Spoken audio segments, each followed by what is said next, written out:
BNP chairman Tarique Rahman বলেছেন, দেশের অর্ধেক জনগোষ্ঠী নারীদের বাদ দিয়ে উন্নয়ন সম্ভব নয়। তিনি অভিযোগ করেন, 5 আগস্টের পর একটি বিশেষ রাজনৈতিক দল নারীদের অবমাননা করেছে এবং তাদের ঘরের ভেতরে আটকে রাখার ষড়যন্ত্র করছে। তিনি প্রতিশ্রুতি দেন, বিএনপি সরকার গঠন করলে প্রতিটি গৃহিণীর জন্য ফ্যামিলি কার্ড চালু করা হবে। সোমবার দুপুরে যশোর উপশহর কলেজ মাঠে আয়োজিত এক বিশাল নির্বাচনী জনসভায় প্রধান অতিথির বক্তব্যে তিনি একথা বলেন। আপনারা সমগ্র জাতির সামনে মিথ্যে কথা বলেন যে আপনাদের অ্যাকাউন্ট হ্যাক হয়ে গিয়েছিল। বিশেষজ্ঞরা প্রমাণ করেছে আপনাদের অ্যাকাউন্ট কোনো হ্যাক ম্যাক কিচ্ছু হয় নাই। বাঁচার জন্য এখন আপনারা মিথ্যে কথা বলছেন। যারা নির্বাচনের আগে জনগণের সাথে মিথ্যে কথা বলতে পারে, তারা নির্বাচনের পরে কি পরিমাণ মিথ্যে কথা বলতে পারে এটি আমাদের সহজেই বোধগম্য। তাদের নারী কর্মীরাও তো ঘর থেকে বের হয়ে তাদের দলের কাজে যায়। তাহলে আমরা কি এখন প্রশ্ন করতে পারি না তাদের নারী কর্মীদের কাছে যে আপনাদের দলের নেতা দেখুন আপনাদের সম্পর্কে কি নোংরা চিন্তা করে? যশোর জেলা বিএনপি সভাপতি অ্যাডভোকেট সৈয়দ সাবিরুল হক সাবুর সভাপতিত্বে অনুষ্ঠিত এই জনসভায় তারেক রহমান আরো বলেন, দেশনেত্রী খালেদা জিয়া নারী শিক্ষার প্রসারে মাধ্যমিক পর্যন্ত অবৈতনিক শিক্ষা চালু করেছিলেন। আমরা সেই ধারাবাহিকতায় প্রতিটি পরিবারের গৃহিণীদের হাতে ফ্যামিলি কার্ড পৌঁছে দেব, যার মাধ্যমে মায়েরা প্রতি মাসে রাষ্ট্রীয় সুবিধা পাবেন। দেশনেত্রী খালেদা জিয়া যখন দেশ পরিচালনার দায়িত্বে ছিলেন, সেই সময় তিনি বাংলাদেশের মেয়েদের শিক্ষার ব্যবস্থা ফ্রি করে দিয়েছিলেন ইন্টারমিডিয়েট পর্যন্ত। আজ দেশনেত্রী খালেদা জিয়ার দল হিসাবে আমরা সিদ্ধান্ত গ্রহণ করেছি যে ইনশাআল্লাহ 12 তারিখের নির্বাচনে আপনাদের সমর্থনে আল্লাহর রহমতে বিএনপি তথা ধানের শীষ সরকার গঠনে সক্ষম হলে আমরা বাংলাদেশের সকল মায়েদের কাছে, সকল গৃহিণীদের কাছে ঘরে ঘরে আমরা ফ্যামিলি কার্ড পৌঁছে দিব। তিনি আরো উল্লেখ করেন, গার্মেন্টস শিল্পের উন্নয়ন ও দেশের অর্থনীতিতে নারীদের অবদান অনস্বীকার্য। যারা কর্মজীবী নারীদের নিয়ে কুরুচিপূর্ণ মন্তব্য করে তারা জনগণের বন্ধু হতে পারে না। বিএনপি সবসময় বিশ্বাস করে দেশের যদি উন্নয়ন করতে হয়, দেশকে যদি এগিয়ে নিয়ে যেতে হয়, তাহলে নারী পুরুষ ভেদাভেদ রাখলে চলবে না। আজকে যে গার্মেন্ট শিল্প নিয়ে সারা পৃথিবীতে বাংলাদেশের মানুষ গর্ব করে, এই গার্মেন্ট শিল্প কারা চালাচ্ছে? এই গার্মেন্ট শিল্প তো বাংলাদেশের নারীরা চালাচ্ছে। রাষ্ট্রপতি জিয়াউর রহমানের সূচিত খাল খনন কর্মসূচি পুনরায় চালুর ঘোষণা দেন, বন্ধ হওয়া চিনিকলগুলো চালু করার প্রতিশ্রুতি দেন এবং যশোর এলাকার ফুল চাষকে আধুনিকায়ন করে বিদেশে রপ্তানির ব্যবস্থা করার চেষ্টা করা হবে বলেও আশাবাদ ব্যক্ত করেন। আজকে এই বৃহৎ অঞ্চল, এখানকার কৃষক ভাইদের জন্য সবচেয়ে বড় অন্যতম একটি সমস্যা হচ্ছে বিভিন্ন খাল ছিল, বিভিন্ন বিল ছিল, যেগুলা বন্ধ হয়ে গিয়েছে।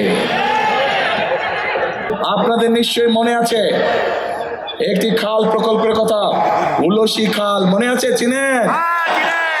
শহীদ রাষ্ট্রপতি জিয়াউর রহমানের সেই গেঞ্জি পরা ছবি নিশ্চয়ই এখনো অনেকের চোখের সামনে ভাসে।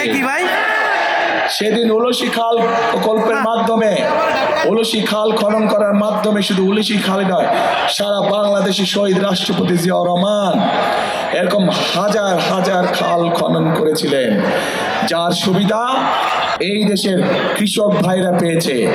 আমরা ইনশাআল্লাহ 12 তারিখে আপনাদের ভোটে নির্বাচিত হলে আমরা সরকার গঠন করার সাথে সাথে আমরা উলসি খাল সহ সারা বাংলাদেশে খাল খনন শুরু করতে চাই।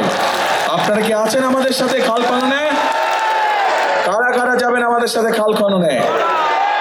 ইনশাআল্লাহ আপনাদের সাথে খাল খননে আবার দেখা হবে।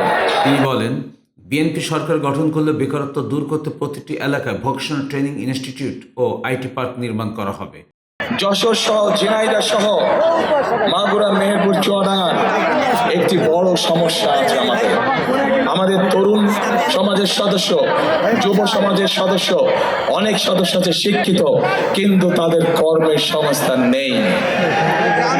আমরা এ ব্যাপারে পরিকল্পনা গ্রহণ করেছি যে আমরা এই জায়গাগুলোতে, আপনাদের স্ব জায়গাগুলোতে আমরা বিভিন্ন রকমের ভোকেশনাল এবং ট্রেনিং ইনস্টিটিউট তৈরি করব।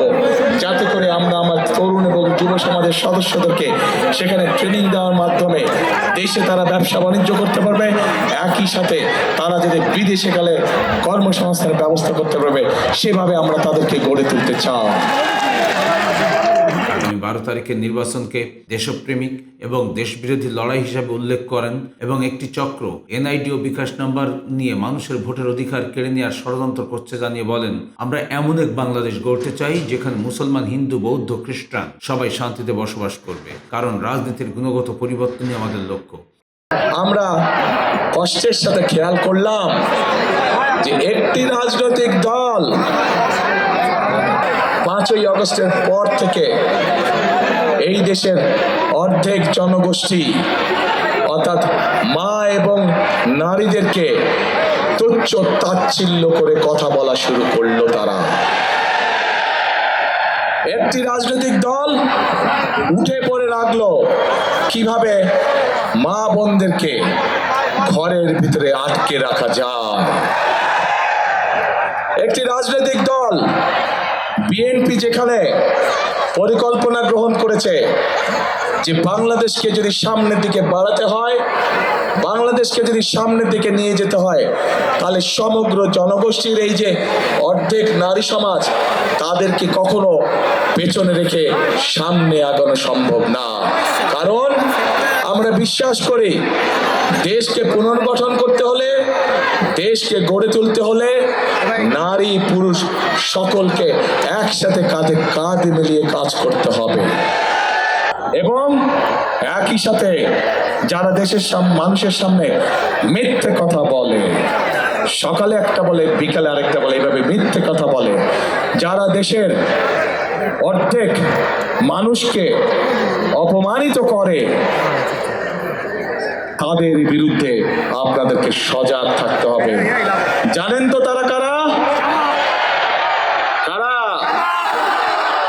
হ্যাঁ প্রিয় ভাই বোনেরা, তারা যাদের কাছে গিয়ে বিকাশ নাম্বার চাইছে, এনআইডি নাম্বার চাইছে, সেই সকল মা বোনদেরকে, সেই সকল ভাইদেরকে বলবেন ওই দিন পর্যন্তই বিকাশ নাম্বারে হয়তো কিছু পাঠাবে, তারপরে আর খবর রাখবে না তারা।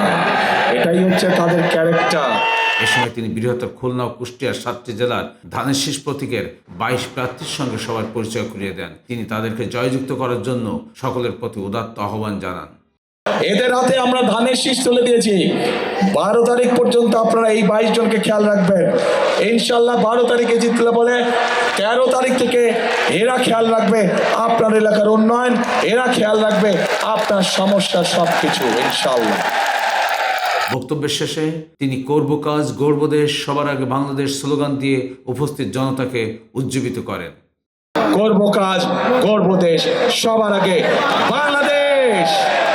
সবাই বিশেষ অতিথির বক্তব্য দেন তারেক রহমানের উপদেষ্টা মেহেদী আহমেদ ধনী, ভাইস চেয়ারম্যান নিতাই রায় চৌধুরী, ভাইস চেয়ারম্যান অধ্যাপক নার্গিস বেগম এবং খুলনা বিভাগীয় সাংগঠনিক সম্পাদক অনিন্দ ইসলাম অমিত সহ কেন্দ্রীয় ও স্থানীয় নেতৃবৃন্দ।